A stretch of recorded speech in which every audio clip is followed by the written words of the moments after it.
we've got a brand new build of Automobilista 2 to check out, alongside an awesome lineup of Lamborghinis. And in this video, I'm going to go all old school and try and tame the devil that is the Lamborghini Diablo.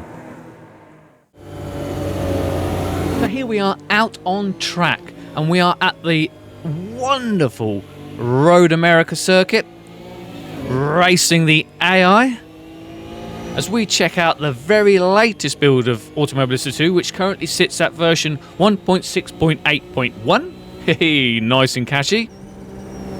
But not only have we got a brand new build of AMS2 to get excited about, they only went and released an awesome new Lamborghini car pack, and this is Car Pack 2. Now, the Lamborghini Dream Car Pack Part 1 passed me by because there was nothing in it that particularly tickled my fancy. But Pack 2 is a whole new ballgame. There's two cars in here that made this car pack an instant buy for me. Now, I'll quickly run through the two road-based cars, which, although are classic Lamborghinis, are not for me. And that's the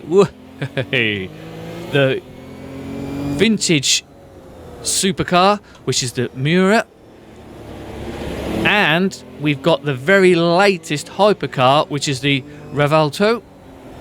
My apologies for butchering these names. I did try and make sure that I was somewhere near, but I'm still not doing very well, I'm sure of it.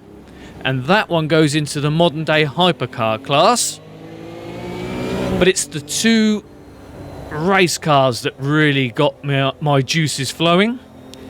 First of all, and this car was going to be the original basis of this video, was the Murcielago RGT, a 2005 spec GT1 powerhouse.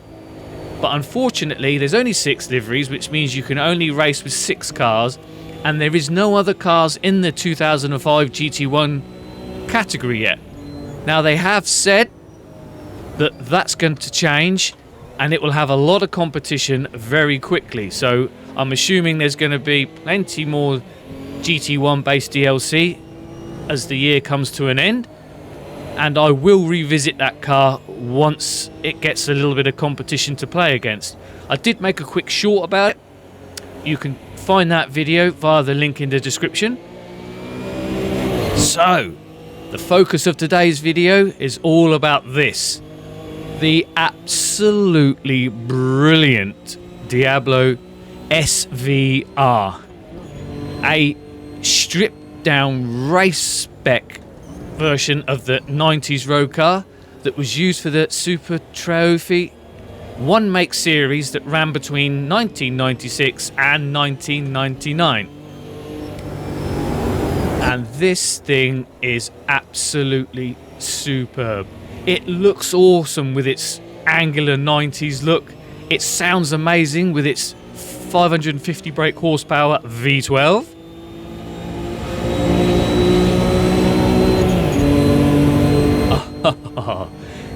And it's one of those cars that AMS2 does really well. Although it has a rear wing, it doesn't really produce much in the way of downforce, and it is quite rudimentary even for mid-90s. So this car has more power than grip.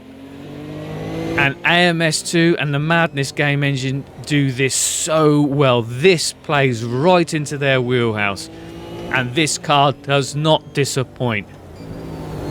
With the new tyre model that they unlocked with version 1.6 of AMS2, you can just... This car wants to dance right on that limit of adhesion there, and you can slip and slide that tyre and just hold it there and you always feel like you're just about still in control. I love the fact that in AMS2 that these low downforce cars that rely on mechanical grip perform so well, and with each new car they release, They just keep raising the game, and they've raised the game again another notch with this Lamborghini Diablo. Oh, it's such an awesome driving experience. And of course, we've got no ABS, we've got no traction control, we've got a clunky old 5-speed H-pattern box to work our way through. So it's such an engaging, involving, rewarding driving experience. Oh, I have been driving this car everywhere and anywhere since it got released. Love it. This is worth the, what's it, £8 odd for the car pack alone. And once that Murcielago gets a little bit of competition, wow, I am quids in and I am getting more than my money's worth out of this new car pack. But let me just stop lusting over the driving experience of this Lambo. Let's talk a little bit about the new build. And we've had some force feedback reworking, upgrading and improvements. Primarily to the defaults, which is you've got default and default plus.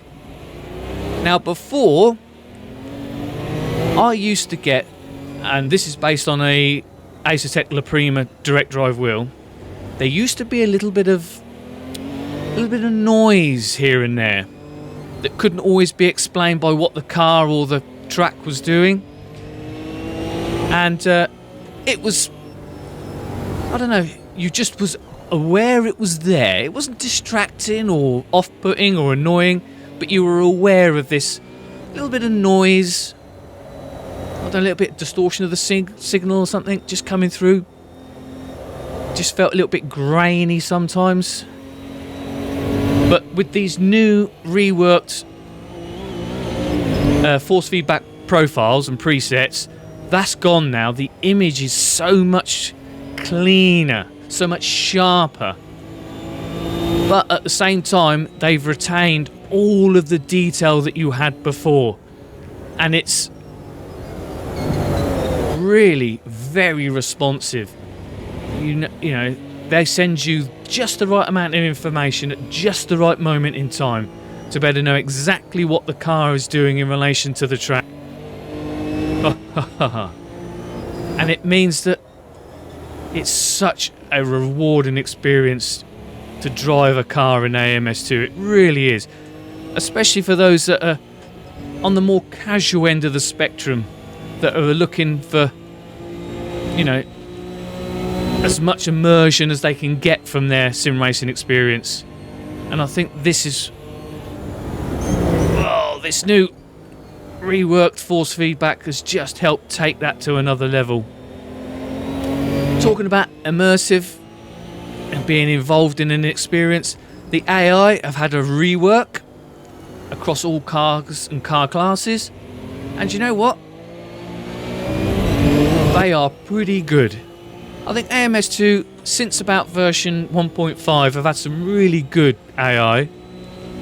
They're fully aware of your presence, so they don't do anything stupid like just take a corner regardless of where you are and what you're doing. They will give you space, but they won't give a corner up. So they will block, they will move across. Yeah, nothing to see here. We'll edit that bit out. What the AI can't do is make up for a complete lack of talent from the player, but no, they know you're there. They will block. If you mess up a corner entry or corner exit, they will come back at you. They will fight back. So once you make a pass, you've got to make sure that you nail that pass. I have noticed, because I've been doing a lot of testing, because believe it or not, I do try and do a bit of homework before I make one of these videos. I know it doesn't always seem like that, but now you know. And I have seen the AI do a lot of things, like these two in front now, look. He's just pulled up on the inside, he's going to make a move, there we go. They will fight each other, they will pass each other, they will make mistakes and mess the overtakes up and go off track.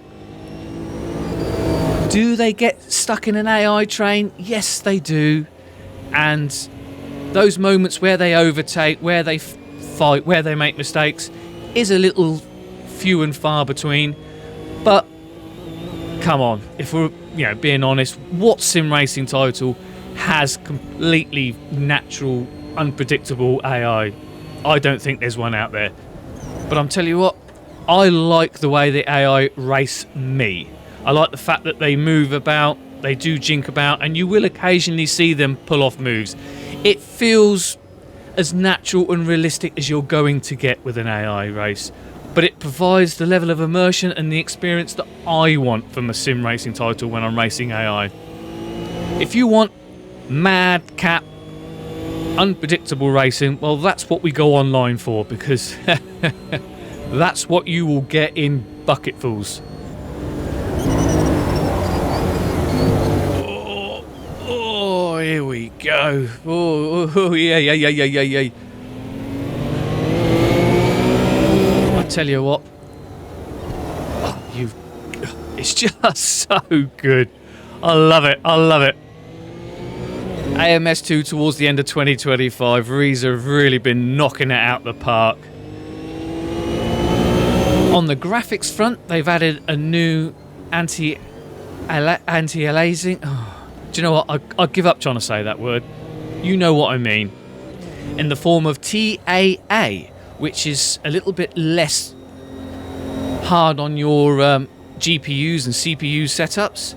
So it means that we can get a cleaner, sharper image with a little bit less overhead, which is a nice thing.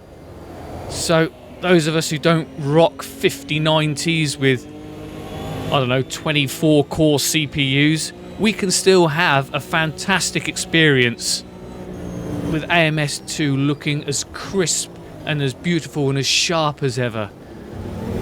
But yeah, it seems to look really good. The shadows are nice and well defined, no real horrible jaggies. But I tell you what, if you are a VR user, this title is a must. Oh, I used to race in VR, sitting in one of these cockpits. As the sun just sets down, you get that bloom, those god rays. You forget you are just sat in a virtual cockpit. It's so immersive. But, oh, as always, do you know what? I'm almost pleased now that each new build from Ryzen isn't a massive step forward, isn't a major rework of any one particular part of the sim. I like the fact that they've got all the core structures in place. So now that they can refine, they can tweak, they can customize the various different layers that this game engine runs on. And it's nice to see that they've got this title finally in a position now where they can take their time and refine it. They can spend more time on new content in the way of tracks and cars, because the development team isn't there firefighting in the background the actual game engine. And I've got to say, the Madness 2 engine, it looks fantastic. It will run on just about everything. I believe you can run this on a Steam Deck. Absolutely brilliant. But look, I've been rattling on for long enough now. It's your turn now. Get in the comments. Let me know what you think of AMS2. These new Lamborghinis, the AI, the performance of it, the force feedback. I really do like to get involved with a discussion with you guys, because you're more talented, more knowledgeable than I'll ever be. So you can give me a true barometer of where this title sits as we come towards the end of 2025. What I would really love, though, is if you could help me out with a like, a share, a comment. If you're on mobile, try the new hype function. And I tell you what, I'd love us if you would feel that I provide enough value to give me a subscribe. I love seeing that counter go up. And you will find coming up very shortly are some more AMS2 related videos. So if you like this one, watch one of those, because that really pleases the YouTube algorithm gods. Right, that's me done. Thank you ever so much for watching. I really do mean that. And get out on track. Happy sim racing. Maybe one day I'll see you out on track. Bye for now.